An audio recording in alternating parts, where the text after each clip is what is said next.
Welcome back to The Breakdown with me, NLW. It's a daily podcast on macro, Bitcoin, and the big picture power shifts remaking our world.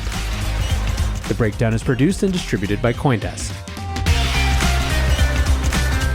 What's going on, guys? It is Monday, March 6th, and today we are catching up on so much FUD from the end of last week. One quick note before we dive in, there are two ways to listen to The Breakdown. You can hear us on the CoinDesk Podcast Network feed, which comes out every afternoon and sits alongside other great CoinDesk shows, or you can listen in the evening on the Breakdown Only feed. Wherever you listen, if you are enjoying The Breakdown, I would so appreciate it if you would take the time to leave a rating or a review. All right, guys, it was a very busy Friday and weekend. A lot of FUD, a little more clarity on some stories from last week. So let's dive in and let's kick off with some good old-fashioned Tether FUD. On Friday, the Wall Street Journal reported that Tether had used falsified documents and shell companies to obtain bank accounts. Citing emails leaked to the newspaper, they discussed some of the tactics used by Tether and their intermediaries back in 2018. The article claimed that an email from Stephen Moore, one of the owners of Tether Holdings Limited, said that a major Chinese counterparty was trying to, quote, circumvent the banking system by providing fake sales invoices and contracts for each deposit and withdrawal. He wrote that it was too risky to continue with this method, considering his signature was on the fake invoices, and recommended that the counterparty abandon its attempts to open the accounts, saying, quote, I would not want to argue any of the above in a potential fraud/money laundering case.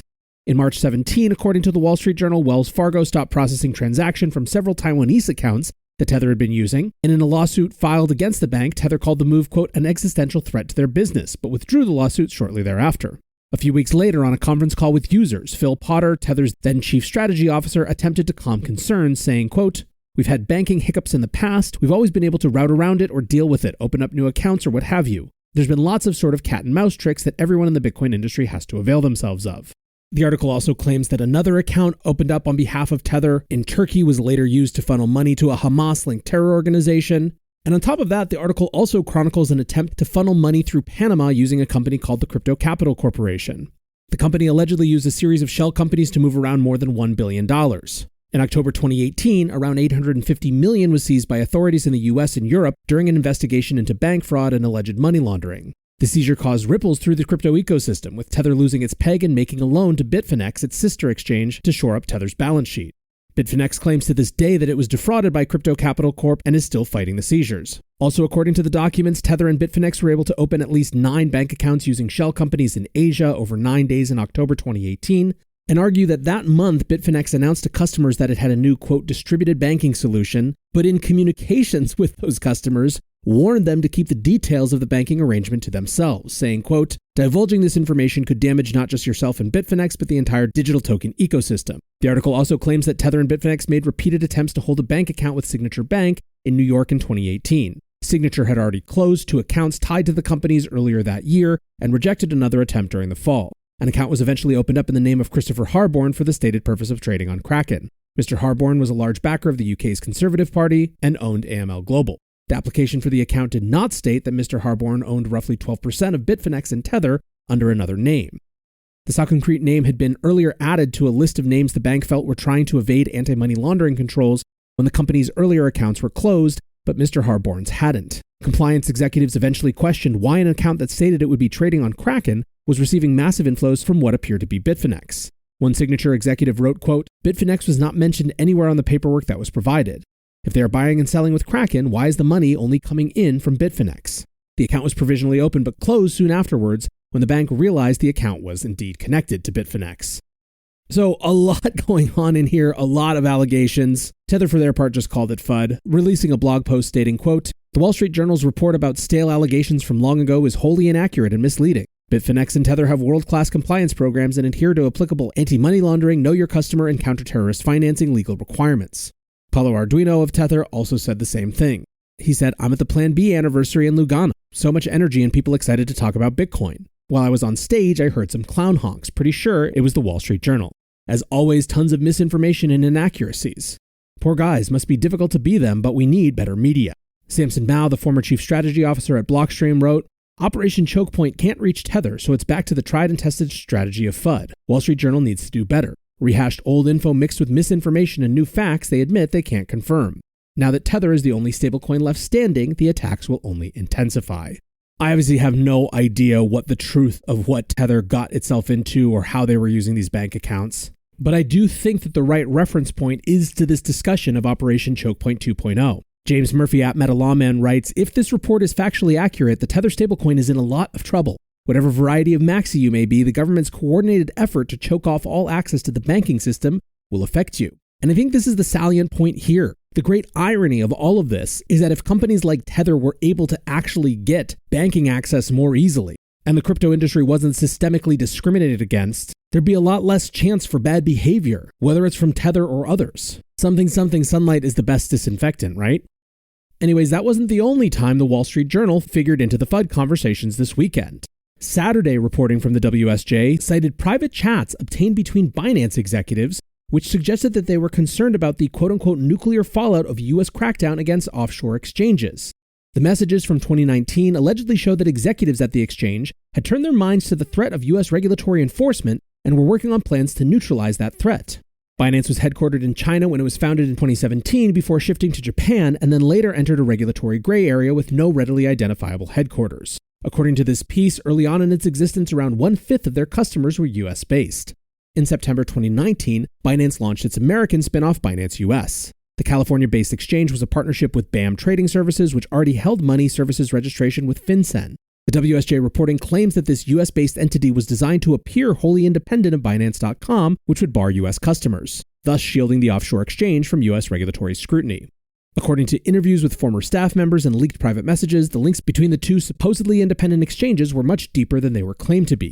A key claim from the piece is that Binance developers based in China maintain the software code operating Binance US customer wallets, potentially giving Binance International access to US customer data. Of course, the links between Binance.com and Binance US are key to any forthcoming regulatory enforcement efforts.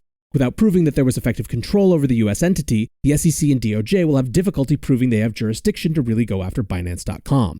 Now, to the extent anything makes this new Wall Street Journal reporting interesting, it's the extent of the source materials making it to publication. The paper claims to have seen a presentation, for example, outlining a proposal to use a U.S. entity to attract the attention of regulators. That proposal supposedly included sections titled Insulate Binance from U.S. Enforcement, which explained that the U.S. would need entirely separate management and operations. Regulator engagement plans, which recommended that Binance launch, quote, a major PR effort, demonstrating U.S. operations' willingness to exceed SEC expectations and serve as an industry resource for the SEC. Join CoinDesk's Consensus 2023, the most important conversation in crypto and Web3, happening April 26th through 28th in Austin, Texas. Consensus is the industry's only event bringing together all sides of crypto, Web3, and the metaverse. Immerse yourself in all that blockchain technology has to offer creators, builders, founders, brand leaders, entrepreneurs, and more. Use code BREAKDOWN to get 15% off your pass.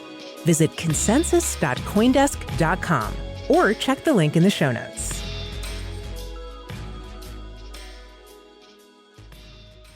In another private chat cited by the WSJ, after a Binance employee noted in 2019 that more than 18% of Binance.com's page views originated from the US, the company's then compliance chief suggested that the exchange could retain US customers with some plausible deniability. Quote, have them be creative and VPN. Some of the private chats also involve former CEO Catherine Coley. She was the first CEO of Binance US and had claimed publicly the party line of being a separate entity. Yet the WSJ claims she had also asked staff at Binance US to prepare weekly progress reports for the CEO and CFO of Binance.com. And then, of course, there's the pieces of the article that got lots and lots of attention. That was the part where, in 2018 and 2019, Binance staff approached Gary Gensler, who at the time was the former CFTC chair, and tried to recruit him. Now, a person close to Gensler told the WSJ that he had been approached by multiple firms, including Binance, to take on an advisory role during his time teaching at MIT. That anonymous source said that Gensler had met with Binance's founder in Tokyo during March 2019. However, in one of these chats, it sounded like Gensler had politely declined to become an advisor.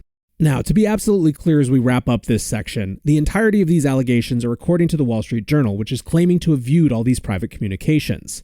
We have no real way to examine the accuracy of that reporting. It's notable mostly in the sense that it's claiming much more extensive sourcing than any previous reporting we've been seeing on Binance's corporate operations. And to many in the crypto industry, the timing doesn't seem coincidental.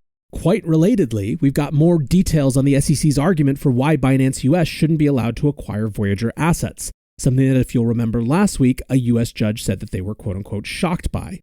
We were actually, in fact, on day 3 of witness testimony centered around the SEC's claims that Voyager can't complete its deal with Binance US without violating securities laws, particularly in relation to sales of Voyager's native token, VGX.